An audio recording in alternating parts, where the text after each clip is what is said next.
When I was a kid, I used to hate visiting my grandparents' house. My parents would drop my brother and I off there sometimes for a weekend. There was nothing wrong with their home. It was a perfectly cozy little place nestled in northern Wisconsin. It was near a beautiful pond, and during the fall the woods around the house were a sight to behold. The problem was the abandoned house that was behind my grandparents' house. It was a decrepit, old-looking thing, with broken windows and overrun with vines. It seemed to leer at you, and was completely out of place in comparison with the picturesque surroundings. According to my grandparents, no one ever lived there.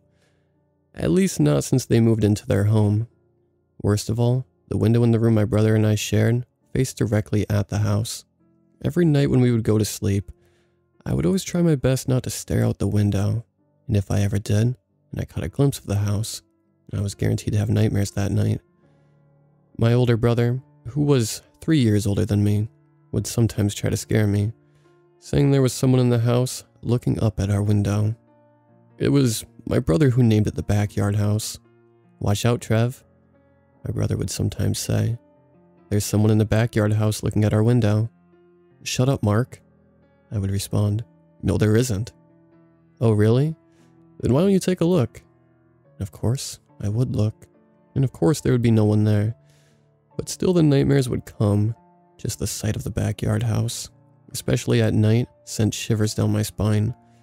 This was basically how it always was when we visited our grandparents. Until one summer when I was 11 years old. We were visiting my grandparents again, and like usual, during the day my brother and I played catch outside. We went goofing around the pond, and then ate some of my grandma's delicious homemade cookies. We made sure to avoid playing in the backyard. And as always, I dreaded when it was time to go to sleep. As I was laying in my bed that night, I tried to tell myself that I wasn't 7 or 8 years old anymore, and there was nothing to be scared of. As I lay there, it occurred to me that my brother had not once mentioned the backyard house that entire day. That was strange. Whenever we visited our grandparents, he would always try to spook me, especially on the first night. I looked up to see my brother wasn't in his bed, and my gaze went to the window. Mark was standing there, staring out the window. His body was blocking the view. I was thankful. I didn't want to see the backyard house. I watched my brother for a while. It was odd. My brother normally wouldn't stare out the window for this long, even on nights when he would try to scare me. He himself would barely glance out the window. I always suspected that my brother was just as afraid of the backyard house as I was, but never wanted to admit it. "Hey Mark, what are you doing?" I said, finally finding the nerve to speak. My brother didn't respond. He just stood there staring out the window, his body lit only by the light of the moon. "Mark?" I said, and I could feel the fear rising in me. "There's someone in the backyard house," my brother eventually said. There was something off about his voice. It sounded distant and cold. Not at all taunting and playful like it usually sounds when he tries to scare me. He sounded like a person in a movie who was hypnotized. "What? No, there isn't. You're just trying to scare me again." "I'm going over there," my brother said, cutting me off. This was new. All the times my brother tried to scare me, he never once said anything about trying to go over to the backyard house. Even for my brother, that would be taking it too far. And again when he spoke, he wouldn't turn to look at me. He simply stared out the window. "Don't go." It was all I could say, and at this point I was completely terrified. My entire body was shivering, and what I really wanted to do was scream for Grandma and Grandpa, but I couldn't move. I couldn't shout. I was paralyzed by fear. "I have to," Mark said, and he turned to look at me. His eyes were glossed over, and he had a terrible smile on his face. "There's someone there, and they want me to come over." And then my brother uttered 2 terrible words. "Want to see?" I shook my head. I couldn't even find my voice at this point. "Come on, take a look." Again, I shook my head, and then the smile dropped from my brother's face. He looked at me with those glossy eyes, and I saw anger in them.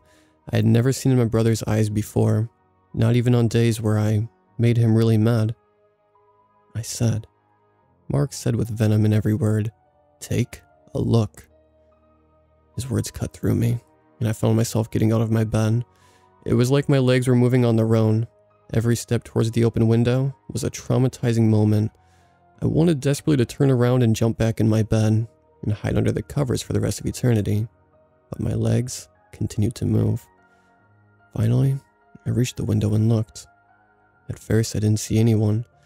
The backyard house looked the same as it always did, terrifying but empty.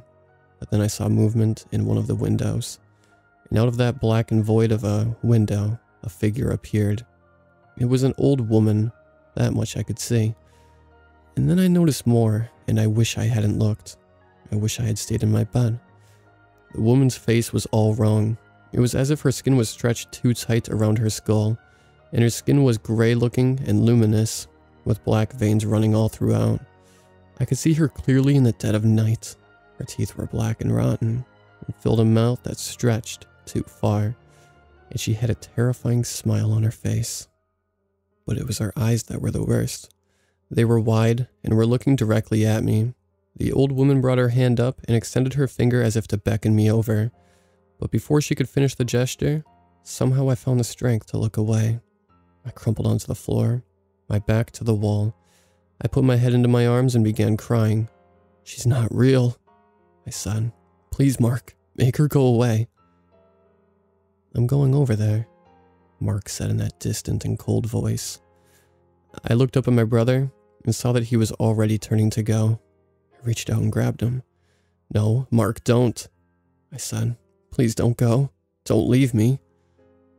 My brother looked at me, and again his eyes were angry. He swatted away my hand like it was an annoying fly and walked out the door. I sat there in darkness and silence, not knowing what I should do. When I realized how foolish I was being, Mark and I were not the only two in the house. I gathered what strength had not been zapped out by fear and made for my grandparents' room. When I walked into the hallway, Mark was nowhere to be seen. No doubt, already making his way to the backyard house. As I opened the door to my grandparents' room, I expected to find them dead, butchered in their sleep, and their bed would be red with blood. But there was no grisly murder scene to be found. Instead, they were fast and comfortably asleep. Hearing their snores brought me some comfort, and I started to regain my composure. I made my way over to their bed and at first gently prodded both of them. "Grandma, Grandpa, wake up," I said as I nudged them, but they continued to snore. I nudged them harder and tried to raise my voice. "Please wake up. Mark is going to the backyard house. Something is wrong. Please, wake up." But they continued to snore peacefully. I nudged harder and harder until I was eventually pounding my fists on both of them. "Please wake up. Wake up, wake up." But they wouldn't wake. It was like they had been put under some sleeping spell, the kind you hear about in fairy tales. The tears came again, and I found myself crying over my grandparents as they slept. I noticed the phone on their bedside table, and for a brief moment, I had a glimmer of hope. But when I picked up the phone, there was nothing but a busy signal. I tried calling my parents and even 911, but nothing went through. I slammed the phone back down on the receiver. It was at this point I understood a simple truth. I was going to have to go to the backyard house to save my brother, and I knew in my heart it would have to be a rescue. Whoever or whatever that old lady was, she had put some kind of spell on my brother, and he was now possibly walking into some kind of death trap. I went back into my room, doing everything I could to avoid looking out the window. I could feel it pulling at me, begging me to look, but I didn't. It wasn't strength or courage that kept me going. It was anger. The entire time a rage was building inside of me. I loved my brother. He meant everything to me, and whatever was in the backyard house had done something to him, and was possibly going to do something worse. A fire had been lit inside me, and slowly but surely, it was rising.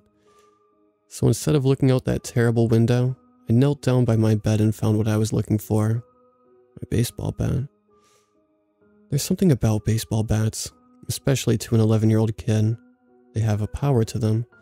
Every kid that holds a baseball bat feels as if they are holding Excalibur itself, the legendary sword of King Arthur.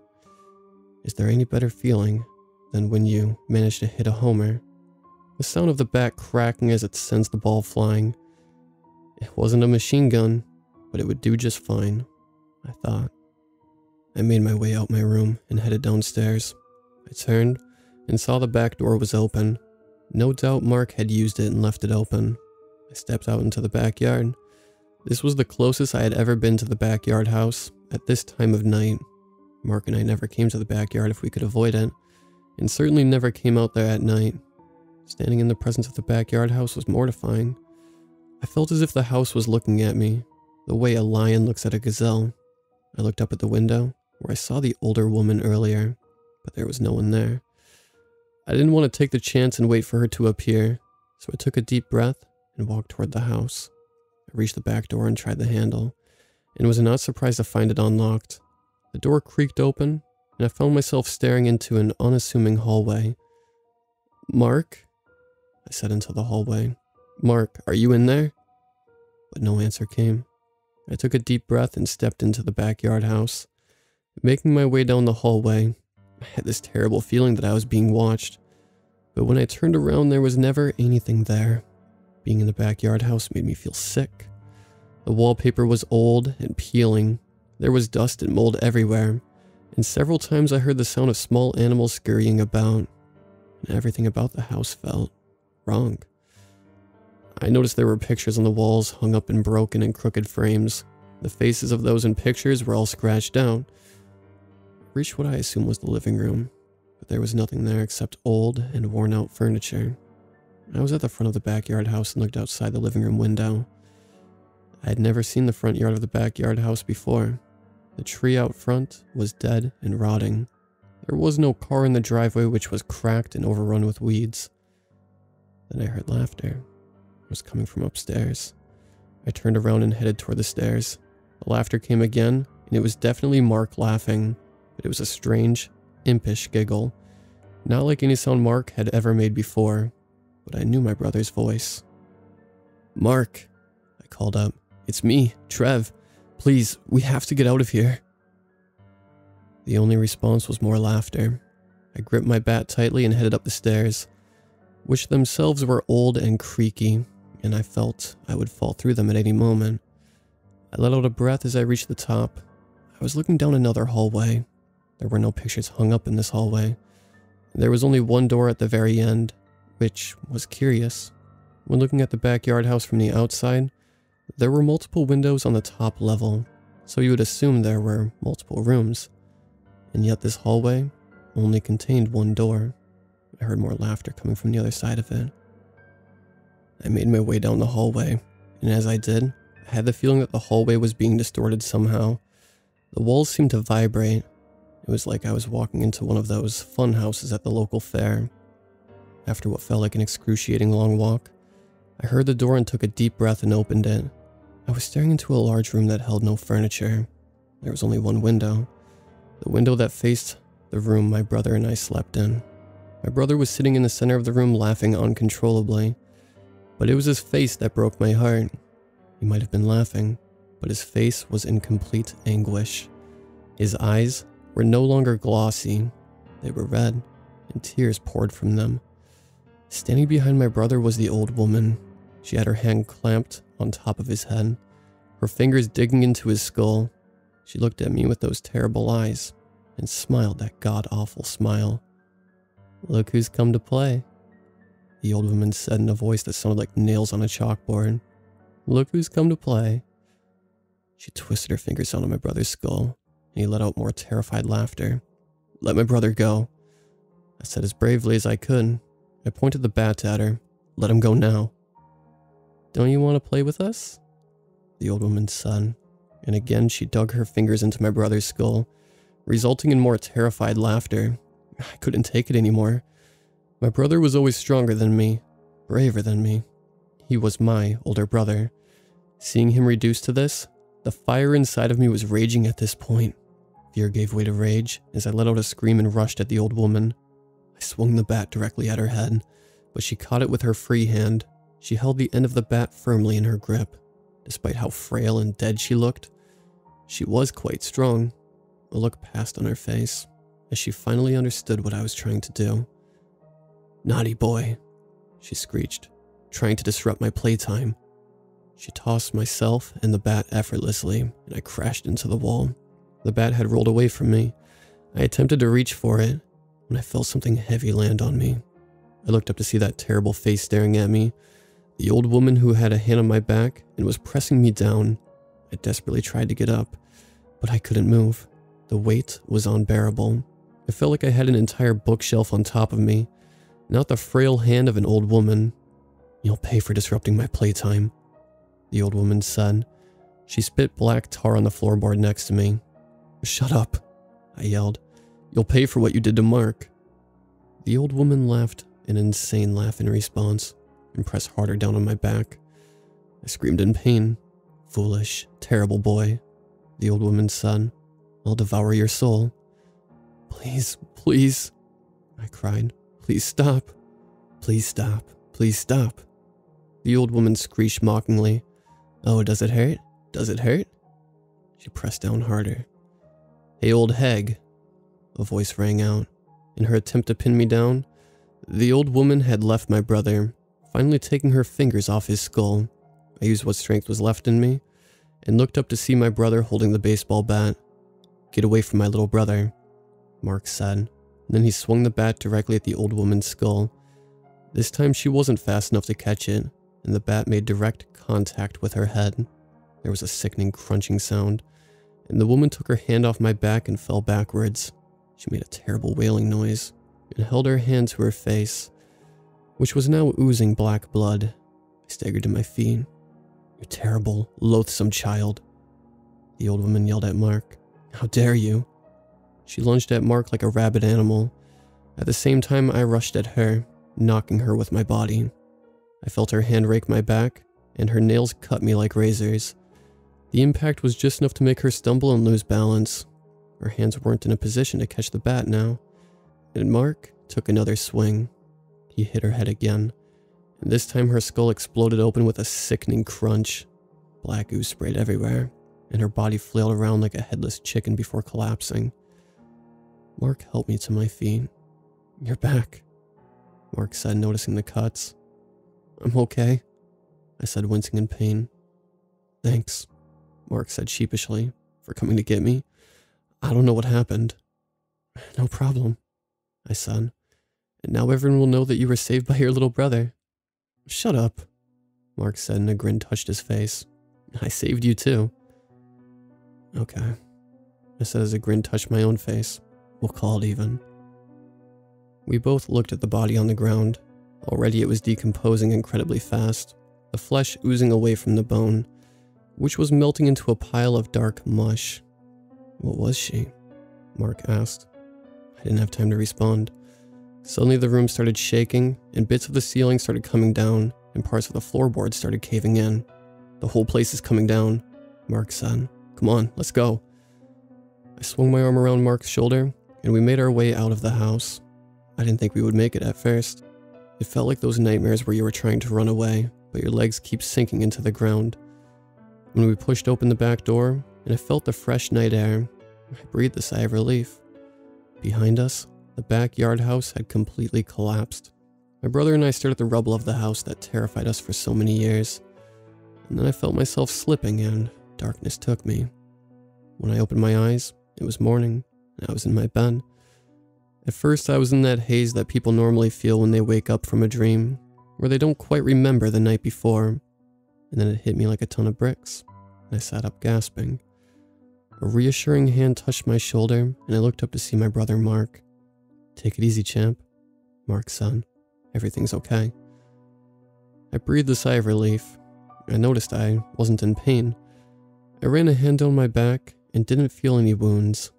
I felt completely fine. "The house? The old woman? Do you remember?" I asked. "Did that really happen?" Mark solemnly nodded his head and then pointed his thumb at the window.